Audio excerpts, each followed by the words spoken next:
ಎಲ್ರಿಗೂ ನಮಸ್ಕಾರ. ನಾನು ನಿಮ್ಮ ಗಿರೀಶ್ ಮಟ್ಟಣ್ಣವರ್. ಆಪರೇಷನ್ ಸಿಂಧೂರ ಮೂಲಕ ಭಾರತೀಯ ಸೇನೆ ಹೇಡಿ ಪಾಕಿಸ್ತಾನಕ್ಕೆ ಉತ್ತರವನ್ನು ಕೊಡುವಂತಹ ಪ್ರಯತ್ನ ಇವತ್ತು ಬೆಳಗಿನ ನಸುಕಿನಿಂದ ಪ್ರಾರಂಭ ಮಾಡಿದೆ.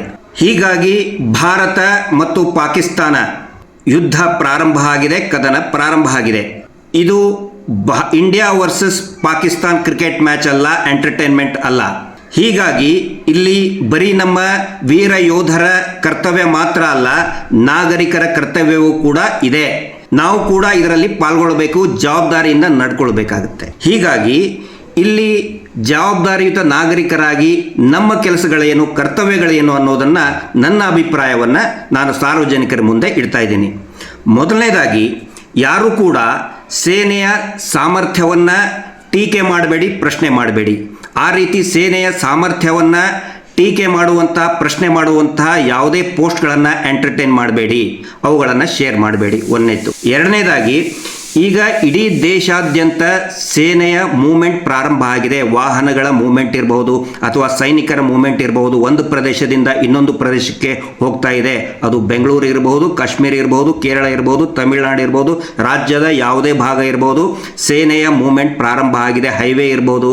ದಯವಿಟ್ಟು ಯಾರೂ ಕೂಡ ಆ ರೀತಿಯ ಸೇನಾ ಕಾರ್ಯಾಚರಣೆಯ ಮೂವ್ಮೆಂಟ್ಗಳನ್ನು, ವಾಹನ ಸಾಗಾಣಿಕೆಗೆ ಆಗ್ತಾ ಇರುವಂಥ ದೃಶ್ಯಗಳನ್ನು ಸೆರೆ ಹಿಡಿದು ವಿಡಿಯೋ ಮಾಡಿಕೊಂಡು ಅದರ ಜೊತೆಗೆ ನಿಂತ್ಕೊಂಡು ರೀಲ್ ಮಾಡಿ ಅದನ್ನು ಸೋಷಿಯಲ್ ಮೀಡಿಯಾದಲ್ಲಿ ಹರಿಬಿಡಿಯೋದು ಬೇಡ. ಅದು ತಪ್ಪಾಗುತ್ತೆ, ಅಪರಾಧ ಆಗುತ್ತೆ, ಅದು ವೈರಿಗಳಿಗೆ ಸಿಗುವಂಥ ಸಾಧ್ಯತೆ ಇರುತ್ತೆ.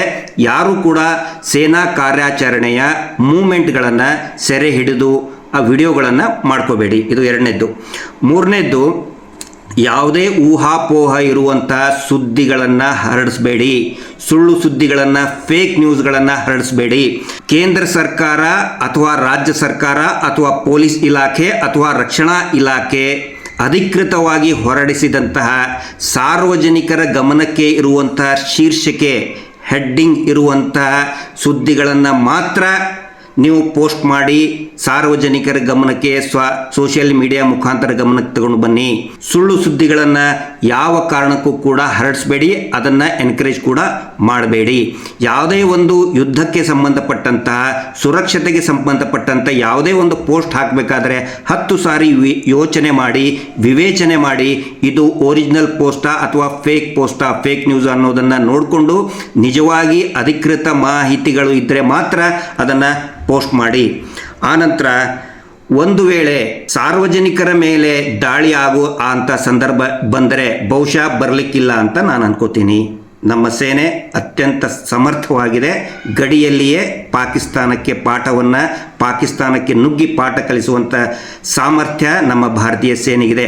ಆದರೆ ಅಕಸ್ಮಾತ್ ಆಗಿ ಏನಾದರೂ ಸಾರ್ವಜನಿಕರ ಮೇಲೆ ದಾಳಿ ಆದಂಥ ಸಂದರ್ಭದಲ್ಲಿ ಪ್ರತಿಯೊಂದು ಪ್ರದೇಶದಲ್ಲಿಯ ಯುವಕರು, ಆಯಾ ಏರಿಯಾದಲ್ಲಿರುವಂಥ ಯೂತ್ ಒಂದು ಆರ್ಗನೈಸ್ಡ್ ಆಗಿ ಮೊದಲು ಹೆಣ್ಣು ಮಕ್ಕಳನ್ನು, ಹಿರಿಯ ನಾಗರಿಕರನ್ನು ಸುರಕ್ಷಿತ ಸ್ಥಳಗಳಿಗೆ ತಲುಪಿಸುವಂತಹ ವ್ಯವಸ್ಥೆಯನ್ನು ಮಾಡಬೇಕು.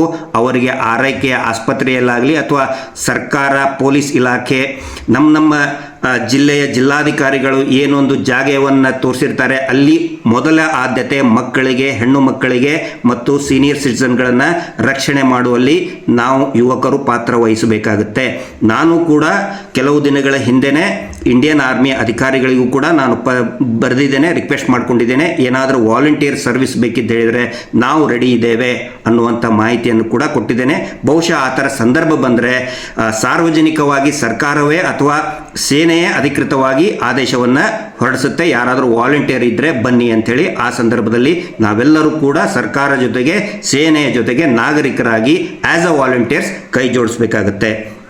ನಾಲ್ಕನೇದ್ದು, ಯಾವುದಾದ್ರೂ ದೇಶದ್ರೋಹಿ ಚಟುವಟಿಕೆಗಳು ಅಥವಾ ಯಾವುದಾದರೂ ಒಬ್ಬ ವ್ಯಕ್ತಿಯ ನಡವಳಿಕೆಗಳು ಸಂಶಯಾಸ್ಪದವಾಗಿದ್ದರೆ ತಕ್ಷಣವೇ ಪೊಲೀಸ್ ಇಲಾಖೆಯ ಗಮನಕ್ಕೆ ತಗೊಂಡು ಬನ್ನಿ. 100ಗೆ ಫೋನ್ ಮಾಡಿ ಅಥವಾ 112ಗೆ ಫೋನ್ ಮಾಡಿ. ಪಾಕಿಸ್ತಾನ ಪರವಾಗಿ ಜಿಂದಾಬಾದ್ ಹೇಳೋದು, ಪಾಕಿಸ್ತಾನದ ಬಾವುಟ ಹಾರಿಸೋದು, ಪಾಕಿಸ್ತಾನ ಪರವಾಗಿ ಭಾಷಣ ಮಾಡೋದು ಯಾರಾದರೂ ಕಂಡು ಬಂದರೆ ತಕ್ಷಣವೇ ಪೊಲೀಸರ ಗಮನಕ್ಕೆ ತಗೊಂಡು ಬರಬೇಕಾಗುತ್ತೆ. ಆದರೆ ಆ ಕುರಿತಾದಂತಹ ಯಾವುದೇ ಊಹಾಪೋಹಗಳನ್ನು ನಂಬೋದಕ್ಕೆ ಹೋಗಬೇಡಿ.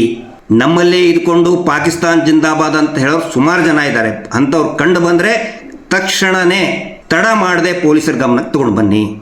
ಆನಂತರ ಐದನೇದಾಗಿ ಈ ಹಿಂದೂ ಮುಸ್ಲಿಂ ಭೇದ ಭಾವ ಹಬ್ಬಿಸುವಂತಹ ದ್ವೇಷ ಹಬ್ಬಿಸುವಂತಹ ಕೆಲಸಗಳು ನಿರಂತರವಾಗಿ ಸಾಗ್ತಾ ಇರ್ತದೆ. ದಯವಿಟ್ಟು ಅದಕ್ಕೆ ಕಡಿವಾಣ ಹಾಕಬೇಕು. ಯಾಕಂತ ಹೇಳಿದರೆ ಯುದ್ಧದ ಸಂದರ್ಭದಲ್ಲಿ ಭಾರತದಲ್ಲಿ ಹಿಂದೂ ಮುಸ್ಲಿಂ ಗಲಾಟೆ ಎಬ್ಬಿಸಬೇಕು ಅನ್ನೋದು ವೈರಿಗಳ, ಅದರಲ್ಲಿ ವಿಶೇಷವಾಗಿ ಪಾಕಿಸ್ತಾನ ಅಥವಾ ಚೈನಾ ದೇಶ, ವೈರಿ ದೇಶಗಳ ಒಂದು ಕುತಂತ್ರ, ಒಂದು ಸಂಚು. ಹೀಗಾಗಿ ಯಾರಾದರೂ ಹಿಂದೂ ಮುಸ್ಲಿಂ ದ್ವೇಷ ಭಾಷಣ ಮಾಡುವಂಥವರು, ಬರಹ ಬರೆಯುವಂಥವ್ರು ಆಗಲಿ ಅಥವಾ ಆ ರೀತಿ ಪೋಸ್ಟ್ ಹಾಕುವಂಥವ್ರು ಆಗಲಿ, ಅದನ್ನು ನೀವು ತಡೆಗಟ್ಟಿ ಅದನ್ನು ಯಾರೂ ಕೂಡ ಶೇರ್ ಮಾಡಬೇಡಿ. ಕೆಲವೊಬ್ಬರಿಗೆ ಅದೇ ಒಂದು ದಂಧೆ ಆಗಿಬಿಟ್ಟಿದೆ. ಇಂಥ ಸಂದರ್ಭದಲ್ಲಿ ಹಿಂದೂ ಮುಸ್ಲಿಂ ಅಂತ ದ್ವೇಷ ಭಾಷಣ ಮಾಡಿಕೊಂಡು ಅವರ ಬೇಳೆಯನ್ನು ಬೇಯಿಸ್ತಿರ್ತಾರೆ. ದಯವಿಟ್ಟು ಯಾರೂ ಕೂಡ ಅದಕ್ಕೆ ಎಂಟರ್ಟೈನ್ ಮಾಡಬೇಡಿ. ಇದು ನಮಗೆ ಅವಶ್ಯಕತೆ ಇಲ್ಲ ಅಂತ ಸ್ಪಷ್ಟವಾಗಿ ಧೈರ್ಯವಾಗಿ ಭಾರತೀಯರಾಗಿ ಹೇಳಿ ಒಗ್ಗಟ್ಟಿನಿಂದ ಹೇಳಬೇಕಾಗುತ್ತೆ. ಯಾಕಂತ ಹೇಳಿದರೆ ಭಾರತದ ಸೇನೆಯಲ್ಲಿ ಹಿಂದೂಗಳು ಕೆಲಸ ಮಾಡ್ತಾ ಇದ್ದಾರೆ, ಹಿಂದೂ ಯೋಧರು ಇದ್ದಾರೆ, ಮುಸಲ್ಮಾನರಿದ್ದಾರೆ, ಸಿಖ್, ಜಾಟ್, ಮರಾಠ, ಕ್ರಿಶ್ಚಿಯನ್ಸ್ ಪ್ರತಿಯೊಬ್ಬರು ಕೂಡ ಇಂಡಿಯನ್ ಆರ್ಮಿ ಯೂನಿಫಾರ್ಮ್ ಹಾಕ್ಕೊಂಡೇ ಯುದ್ಧವನ್ನು ಮಾಡ್ತಾ ಇದ್ದಾರೆ. ಇದು ಗಮನದಲ್ಲಿರಲಿ. ಹಿಂದೂ ಮುಸ್ಲಿಂ ದ್ವೇಷ ಹಚ್ಚೋದು ವೈರಿಗಳ ಸಂಚಾಗಿದೆ. ನಮ್ಮ ಸ್ಟ್ರೆಂತ್ ಇರೋದು ನಮ್ಮ ಒಗ್ಗಟ್ಟು, ನಮ್ಮ ವೀಕ್ನೆಸ್ ಇರೋದು ನಾವು ಯಾವಾಗ ಡಿವೈಡ್ ಆಗ್ತೀವಿ ಅವಾಗ ನಾವು ವೀಕ್ ಆಗ್ತೀವಿ ವೈರಿಗಳ ಮುಂದೆ. ಹೀಗಾಗಿ ಆ ಪಾಪಿ ಹೇಡಿ ಪಾಕಿಸ್ತಾನಕ್ಕೆ ನಾವು ಒಂದು ಕರೆಯನ್ನು ಕೊಡಬೇಕು. ನಾವೆಲ್ಲರೂ ಒಗ್ಗಟ್ಟಾಗಿದ್ದೇವೆ. ನೀವು ಎಷ್ಟೇ ನಮ್ಮಲ್ಲಿ ದ್ವೇಷ ಹಚ್ಚಿಸೋದಕ್ಕೆ ಒಳಸಂಚು ಮಾಡಿದರೆ ನಾವು ಅದಕ್ಕೆ ಬಗ್ಗೋದಿಲ್ಲ. ನಾವು ಎಲ್ಲರೂ ಕೂಡ ಭಾರತೀಯರು ಒಗ್ಗಟ್ಟಾಗಿದ್ದೀವಿ ಅನ್ನುವಂಥ ಸಂದೇಶವನ್ನು ಕೊಡಬೇಕು. ಹೀಗಾಗಿ ಹಿಂದೂ ಮುಸ್ಲಿಂ ಗಲಭೆ ಹಚ್ಚುವಂತಹ ಯಾವುದೇ ಪೋಸ್ಟ್ಗಳಿಗೆ, ಯಾವುದೇ ಊಹಾಪೋಹಗಳಿಗೆ ಯಾರೂ ತಲೆ ಕೆಡಿಸ್ಕೊಳ್ಬೇಕು ಬೇಡಿ. ನಾವೆಲ್ಲರೂ ಕೂಡ ಒಂದಾಗಿ ಭಾರತೀಯ ಸೇನೆ ಜೊತೆಗಿರೋಣ, ಸರ್ಕಾರದ ಜೊತೆಗಿರೋಣ. ಎಲ್ಲಿವರೆಗೆ ಹಿಂದೂ ಮುಸ್ಲಿಂ ಆ ಜಾತಿ ಈ ಜಾತಿ ಅಂತ ನಾವು ಕಚ್ಚಾಡ್ಬೇಕು ಹೇಳಿ? ಹೀಗಾಗಿ ನಾವೆಲ್ಲರೂ ಕೂಡ ಒಗ್ಗಟ್ಟಾಗುವಂಥ ಸಮಯ ಬಂದಿದೆ. ಹೀಗಾಗಿ ಒಗ್ಗಟ್ಟಾಗಿ ಹೇಳೋಣ. ಜೈ ಹಿಂದ್, ಜೈ Indian Army, justice for Soujanya. ನಮಸ್ತೆ.